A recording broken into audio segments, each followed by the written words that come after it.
इस बार लोकसभा के चुनाव में कई ऐसे चेहरे जीतकर संसद पहुंचे हैं जिन पर सबकी निगाहें थी और हर कोई ये सोच रहा था कि ये क्या वाकई राजनीति में और संसद में खास तौर पर आगे बढ़ते हुए चेहरे नजर आएंगे। उन्हीं में से एक चेहरा है नगीना लोकसभा क्षेत्र से जीतने वाला चंद्रशेखर जी। चंद्रशेखर हमारे साथ मौजूद है। आपका एक लंबा संघर्ष हमने देखा सामाजिक तौर पर, और फिर राजनीति में आना, आजाद समाज पार्टी बनाना, और उसके बाद नगीना जाकर चुनाव लड़ना। किस तरह से सामाजिक और फिर राजनीतिक और अब संसद तक पहुंचने के सफर को आप देखते हैं? मेरा सामाजिक आंदोलन चलाना ये मेरी खुद की मर्जी थी, क्योंकि मैंने बहुत सारी पीड़ाएं और बहुत सारी तकलीफें देखी लोगों के लिए। मुझे लगा कि इनको राजनीतिक शक्ति के जरिए बदला जा सकता है। पार्टी बनाना मेरा फैसला नहीं था। पार्टी बनाना हमारे संगठन और हमारे समाज का, पढ़े लिखे समाज का फैसला था। चुनाव लड़ना और लड़ाना पार्टी का फैसला था। लेकिन मैंने जो भी काम किया पूरी ईमानदार से किया। जब मैं सामाजिक मूवमेंट में काम करा तो भी ईमानदार से करता। ना मैंने कभी लाठियों की परवाह की, ना मुकदमों की, ना जेल की। मैंने जो अपने महापुरुषों से सीखा वही मैंने किया।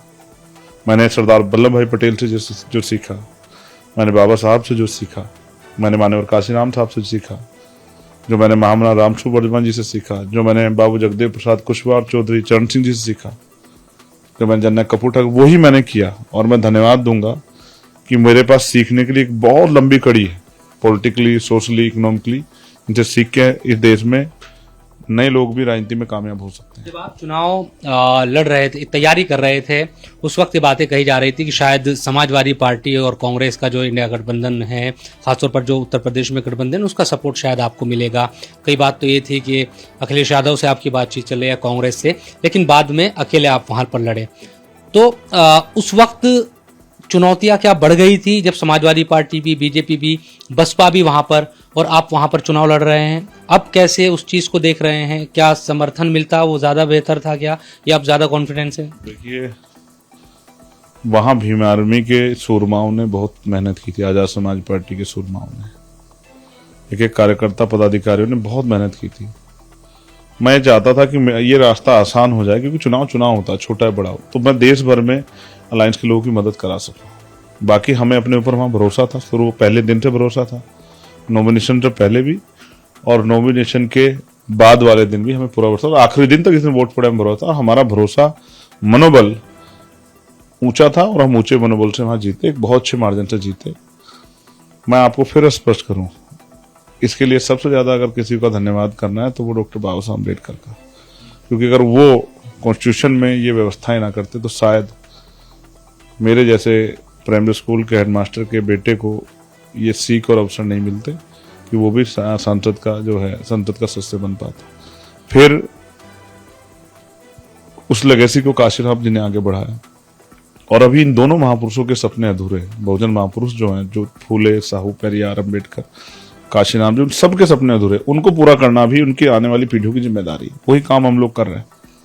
तो चुनौती थी, इलेक्शन है, लेकिन चुनौती से ज्यादा इस बात की फिक्र थी कि बहुत दिनों से जिस संघर्ष को स्वरूप नहीं मिल रहा, उसको स्वरूप मिलना चाहिए। भाई, एक सवाल ये भी है, वहां क्योंकि बसपा ने जीती 2019 में वो सीट, और सिर्फ 1% वोट मिला बसपा को इस बार। तो क्या माना जाए, आपकी सीट क्या एक उदाहरण बनेगी क्या, हम ये माने, या राजनीतिक तौर पर जो लोग थोड़ा चर्चा कर रहे हैं, बसपा का जो वोट है अब आजाद समाज पार्टी पे शिफ्ट होगा? बहन जी जिस तरह से संघर्ष करती रही है इस चुनाव में, उस तरह की चीजें नजर नहीं आई, तो दलित जो वोटर है वो अब आपकी तरफ देख रहे हैं? देखिए, पहली बात तो मीडिया को इस परसेप्शन को दूर करना चाहिए कि अगर दलित समाज में कोई जन्मा है, क्योंकि जाति व्यवस्था मैंने तो बनाई नहीं। ये तो इस देश के हमारे जो है द्विज समाज की देन है कि उन्होंने जाति व्यवस्था बनाई। लेकिन आप महसूस कीजिए कि एक ही प्रक्रिया से पैदा हुए लोग पैदा होते ही छोटे और बड़े हो जाते हैं। मैं इस व्यवस्था का घोर विरोधी। तो मैंने जन्म दलित समाज में लिया, ये अलग बात है, लेकिन मैं सिर्फ दलितों की वोट से नहीं जीता। मुझे वहां मुस्लिम समाज ने भी भरसक वोट दिया है, वहां मुझे किसान जातियों ने भी वोट दिया है, वहां मुझे सामान्य जाति के लोगों ने वोट दिया है, मुझे हर उस नया पसंद व्यक्ति ने वोट दिया जो चाहता है कि बदलाव हो। और अगर यही गठजोड़, जिस पर मेरे ऊपर भरोसा करके जो उन्होंने वहां बनाया, अगर वो प्रदेश भर में बना ले, तो उत्तर प्रदेश में भी जो है एक अच्छी काम करने वाली और नया पसंद सरकार बन सकती है। इस बात को लेकर मैं समाज के बीच जाने वाला हूँ। तो मैं लोगों से अपील करूंगा कि वो मुझे मौका दें, अवसर दें, मेरी मदद करें और मेरा हुनर देखें, पार्लियामेंट में भी देखें, पार्लियामेंट के बाहर भी देखें और आने वाले चुनाव में भी देखें कि किस तरह एक आदमी जिसने अपनी जीवन की को भी जो है हमारे यहाँ वक्फ कहते हैं समर्पित कर दिया है लोगों की खिदमत के लिए, अपने महापुरुषों के आंदोलन के लिए। आप महसूस कीजिए, मैंने गोली खाई है, उसके बावजूद भी मैं हर कोई गांव नहीं बचा होगा लोकसभा जिसमें मैं ना गया। रात को दिन में मैं 4 बजे आता था, सुबह 5 बजे आता था, 6 बजे लोग सोचते थे कि भाई मुझसे कहते थे मशीन हो गया। मैं कहता हूं कि मैंने अपमान का घूंट पिया है। मेरी जमानत जब्त हुई 2022 में, मेरे कंधों पर जिम्मेदारी थी। मैं 7 दिन का चुनाव लड़ने गया और मेरी जमानत जब्त हुई, तो मैंने उस बात को मैं डर करके बैठा नहीं। कहते ना मान लो तो हार और ठान लो। उस दिन मैंने तय कर लिया था कि मुझे इस अपमान को सम्मान में बदलना है। वो सम्मान बदल जाता, वो अपमान सम्मान में बदल जाता राजस्थान मध्य प्रदेश में, लेकिन बहुत कम वोट से 4000, 5000, 7000, 11000 वोट के अंतर कई सीटें हम लोग है मध्य प्रदेश में आजाद समाज पार्टी और राजस्थान में हार गई। तो फिर ये हमारे ऊपर जिम्मेदारी थी कि भाई अब हम उसको सम्मान तरफ बढ़ाएं।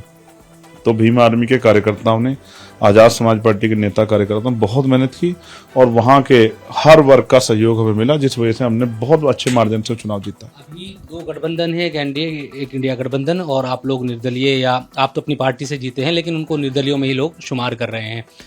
आप किसी गठबंधन का हिस्सा भी बनेंगे क्या, या आज़ाद समाज पार्टी के चंद्रशेखर आज़ाद तरीके से अपनी आवाज़ उठाएंगे? देखिए, पहली बात तो ये कहना कि 2 ही गठबंधन है, ये लोकतंत्र का अपमान है।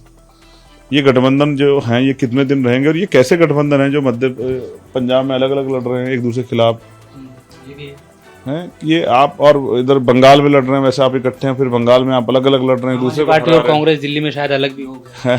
अब मैं यही कह रहा हूं ना, ये चुनावी गठबंधन थे। हमारा गठबंधन जनता से है और हम पे जनता ने भरोसा किया है। फिर मैं आपसे कहता हूं, लोकतंत्र संभावनाओं का विषय है और जनता जिसे चाहे, जनता जिसके साथ होगी वही ताकतवर होगा। अब से 10 साल पहले के नरेंद्र मोदी और आज के नरेंद्र मोदी में जमीन आसमान का फर्क है। जनता ने वोट देके बनाया। तो मैं आपसे कह रहा हूं, हम जनता के साथ रहेंगे और जनता ही हमारा पक्ष और विपक्ष है। जनता के हर मुद्दे पे हम मुखर होकर लड़ेंगे और जिस तरह सड़कों पे हम लोग लड़ते, संघर्ष करते मुखर होकर, ऐसे ही हम पार्लियामेंट में अन्याय के खिलाफ और नए अवसरों के लिए और जो कानून उस तरह के बनाने के उनके खिलाफ विरोध दर्ज कराएंगे। लेकिन आप आजाद समाज पार्टी को छोटा दल मत मानो।